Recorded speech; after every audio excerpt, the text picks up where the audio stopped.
Iran पर हमले की तैयारी, इस बात को कंफर्म इजराइल के ऑफिशियल ने खुद किया है।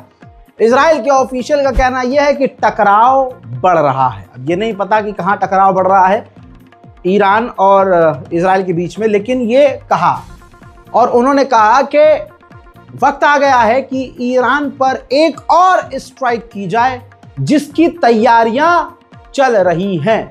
जी हां, ये कंफर्म कर दिया गया है इजराइल के द्वारा। वहीं आपको बता दूं कि अमेरिका पूरी तरह से फेल हुआ है। इसमें मैं ईरान के समर्थन में नहीं बोल रहा हूं, ये रिपोर्ट्स हैं कि अमेरिका का B-2 बॉम्बर फेल हुआ और खास करके जो बंकर ब्रस्टर्स, पूरी दुनिया का सबसे ताकतवर बम जो इजराइल के समर्थन में अमेरिका ने ईरान के न्यूक्लियर साइट्स पर गिराया, वो फेल हुआ। अब बड़े लंबे समय के बाद ट्रंप की सरकार ने माना कि हाँ थोड़ा सा कमजोर निकले हैं बम। अब तीसरा सबूत मैं दे रहा हूं, ये रिपोर्ट देखिए। बोइंग कंपनी को अमेरिका ने मिडनाइट हैमर, बंकर ब्रस्टर और एडवांस, उस बम को और एडवांस बनाने का ऑर्डर दिया है। खरबों रुपये खर्च किए जा रहे हैं ताकि कोई ऐसा बम बनाया जाए जिसे दाग कर ईरान की अंडरग्राउंड फैसिलिटीज को तबाह कर दिया जाए। वहीं ईरान के IRGC के ऑफिशियल इराक पहुंचे और इराक के NSA से मुलाकात की है। उधर एक तरह से ईरान खतरनाक काम भी कर रहा है।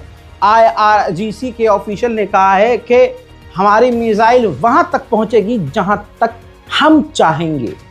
इजरायली रिपोर्ट के अंदर, इजरायली अखबार में ये लिखा गया है कि ईरान अपनी मिसाइलों की रेंज बढ़ा रहा है, इसलिए उसने ये बात बोली। अमेरिका को खुश करने के लिए अमेरिका के समर्थन में ब्रिटेन ने ईरान के 70 और ऑफिशियल्स, जिसमें IRGC, गवर्नमेंट ऑफिशियल्स, साइंटिस्ट, ऐसे लोगों पर पाबंदी लगा दी है। इसी तरह से अमेरिका ने भी इन्हीं वैज्ञानिकों पर, IRGC ऑफिशियल्स, कमांडर्स और गवर्नमेंट ऑफिशियल्स को ब्लैकलिस्ट किया है। वहीं ईरान बड़े खतरनाक कदम भी उठा रहा है। ईरान एक नया बिल लेके आ रहा है जिसके अंदर ये कानून होगा कि अगर कोई शख्स, चाहे वो ईरानी हो चाहे विदेशी आकर ईरान में रह रहा हो, भले ही वो ईरान में ही पैदा हुआ, ईरान का नागरिक है, अगर अमेरिका और इजराइल के लिए कोई जासूसी करता हुआ पकड़ा गया तो सीधा उसे फांसी दी जाएगी। फीफा वर्ल्ड कप अमेरिका में होना है और फीफा वर्ल्ड कप के अंदर ईरान जाने को तैयार था और ईरान के जो फुटबॉल प्लेयर हैं कमाल खेलते हैं, गूगल कर लीजिएगा, यूट्यूब पर वीडियोस भी देख लीजिएगा, लेकिन इनको प्लेटफॉर्म नहीं दिया जाता है। अब फीफा ने बैन नहीं किया था ईरान को, लेकिन अमेरिका ने ईरानी खिलाड़ियों को अमेरिका का वीजा ही नहीं दिया, जिसकी वजह से ईरान फीफा वर्ल्ड कप नहीं खेल सकता। ईरान के नेशनल सुप्रीम काउंसिल के हेड ने इंटरव्यू पॉडकास्ट में कहा कि अगर अमेरिका चाहता है कि पूरे इलाके में रोज फ्यूनल हो तो पूरे अलग अलग देशों में वो हमला करता रहे।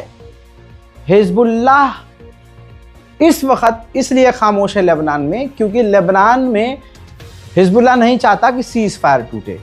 और आज जो सीरिया के हालात हैं, सीरिया के लोग हमेशा ऐसे हालात नहीं रहने देंगे, आगे हालात बदलेंगे। हजरात मोहतरम, वहीं ईरान के डिफेंस मिनिस्टर इस वक्त तुर्की में हैं और तुर्की की गवर्नमेंट से उनकी मीटिंग चल रही है। अब जो ईरान के ऑफिशियल्स वहां गए हैं, उन्होंने अपने इंटरव्यू में कहा है ईरानी चैनल पर ही कि हम तुर्की के साथ अपने डिफेंस टाइज बढ़ाने की कोशिश कर रहे हैं और अपना बॉन्ड मजबूत करने की तरफ आगे बढ़ रहे हैं। वहीं ईरान पर हमले की तमाम चीज़ें नज़र आ रही हैं, जैसे अमेरिका के B-2 बॉम्बर अपने बेस के लिए जो मिडिल ईस्ट में है वहाँ के लिए उड़ान भर चुके हैं, यानी ईरान के आसपास अब एक बार फिर से B-2 बॉम्बर तैनात किए जा रहे हैं।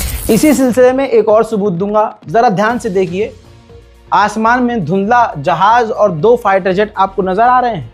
हाँ, टैंकरों के साथ नाइट हॉक नाम का पुराने ज़माने का, थोड़ा पुराना है लेकिन ये ख़तरनाक फाइटर जेट है जो कि मिडिल ईस्ट के लिए अमेरिका से निकल चुके हैं। इसी तरह से तीसरा सबूत आपकी स्क्रीन पर, अमेरिका के एयरक्राफ्ट कैरियर मेडिटेरियन सी की तरफ बढ़ चुके हैं, यानी दाखिल हो चुके हैं। मेडिटेरियन सी का मतलब यह है कि इजराइल की तरफ अमेरिका के एयरक्राफ्ट कैरियर बढ़ रहे हैं। चौथी हलचल, चौथा सबूत एक बार फिर से आपकी स्क्रीन पर, ध्यान से देखिए, रूस के कार्गो जहाज आज चौथे दिन भी ईरान के अंदर उतरे हैं। खिलौने लेकर तो नहीं उतरे होंगे। जंग के हालात इस कदर हैं कि इजराइल डर में भी है। इजराइल ने $31 बिलियन नया जो है बजट जंग के लिए जारी किया है अपने बचाव के लिए, जिसमें गाजा और ईरान से जो टकराव है उसके लिए इजराइल ने साल में दूसरी मर्तबा अपना मिलिट्री बजट बढ़ाया है $31 बिलियन। हजरात, ईरान के deputy chairman commission of Islamic consultative committee, इतना लंबा नाम होता है मौलाना, हल्का रख लिया वो। उन्होंने देखिए अपने एक इंटरव्यू में साफ कहा है, फारसी में है, पर्शियन में है, मैं आपको सिंपल भाषा में बता रहा हूं कि इन्होंने एक्सेप्ट किया है, जो बड़ा डराने वाला मामला है, कि पूरा ईरान इजराइल सीसीटीवी कैमरे से देख रहा है। हमारे जितने भी सीसीटीवी कैमरे हैं उन पर हैकिंग करके इजराइल ने नजर रखी हुई है और ईरान के चप्पे चप्पे को इजराइल ने सर्विलांस पर डाला हुआ है। वहीं मेरे दोस्तों, ईरान का बाइकआउट करने और ईरान से तमाम संबंध तोड़ने के लिए रूस ने मना कर दिया। रूस ने कहा कि यूएन ने जो पाबंदियां लगाई हैं ईरान पर, हम उसे नहीं मानेंगे। Letter signed by Minister Lavrov addressed to the Secretary General, advising and warning him not to rush with the implementation of the illegal snapback, not to re-establish the sanctions committee, and not to introduce sanctions that allegedly have been reintroduced. So we'll be living in two parallel realities, because for some snapback happened, for us it didn't. That creates a problem. How we will... Iranian official ने खुद कबूल किया है कि हमने Donald Trump से direct बात offer किया, लेकिन वहां से कोई ना आया ना कोई जवाब आया। सुन लीजिए।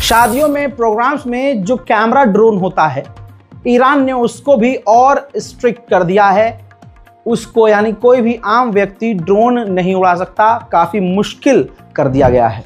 वहीं ईरान के राष्ट्रपति ने कहा कि वो डिल्यूजन में हैं कि हमें घुटनों पर ले आएंगे। ये उनका ख्वाब है जो ख्वाब रहेगा। ईरान कभी भी घुटने पर नहीं आएगा, ना ईरान झुकेगा।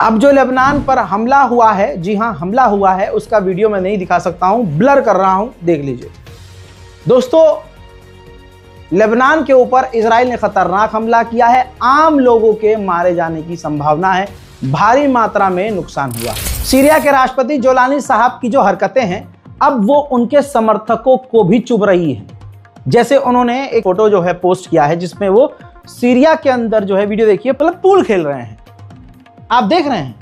अब इस पे आलोचना तुर्की से लेकर तमाम अरब देशों में हो रही है कि भाई तुम्हारे देश के हालात क्या हैं, तुम एक देश के राष्ट्रपति हो, आपका देश सिविल वॉर की तरफ है, आप पर कब्जा किया जा रहा है, इजराइल रोज हमला कर रहा है और आप सोशल मीडिया पर पोस्ट कर रहे हो, खेल रहे हो। बहुत बढ़िया भाई।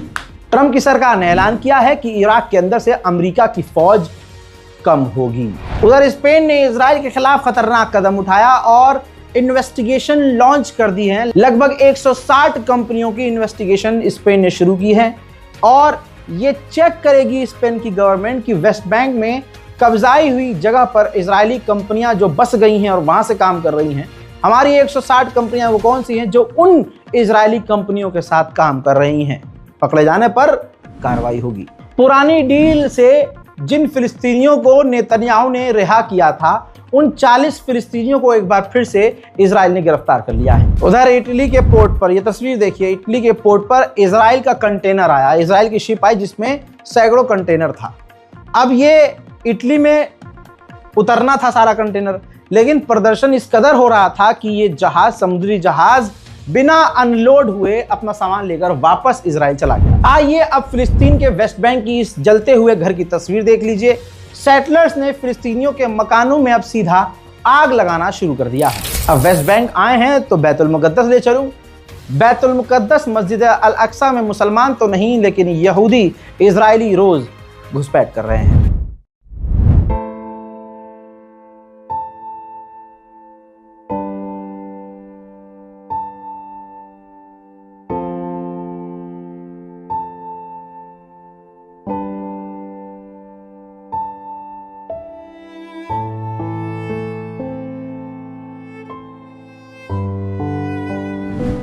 यहूदियों का, ज्यूस का त्यौहार चल रहा है। वो लंबे समय तक एक टाइम पीरियड होता है, वो न्यू ईयर मनाते हैं। अभी तस्वीर देखिए, बैतुल मुकद्दस की दीवार जो उनके लिए पवित्र स्थल और पूजनीय माना जाता है, वहां पर लाखों की तादाद में यहूदी अपना धार्मिक प्रोग्राम कर रहे हैं, जश्न मना रहे हैं। उधर हमास अभी भी गाजा के अंदर एक्टिव हैं। ये चंद तस्वीरें देख लीजिए। रॉकेट इजराइल की तरफ दागे गए थे, जिन्हें लगभग सभी रॉकेट्स को रोक लिया गया और एक रॉकेट जो गिरा है वो ओपन एरिया में गिरा है, कोई नुकसान नहीं। हजरात मोहतरम, फिलहाल के इस अपडेट में इतना ही। चैनल को सब्सक्राइब कीजिए, वीडियो को लाइक कीजिए। जय हिंद।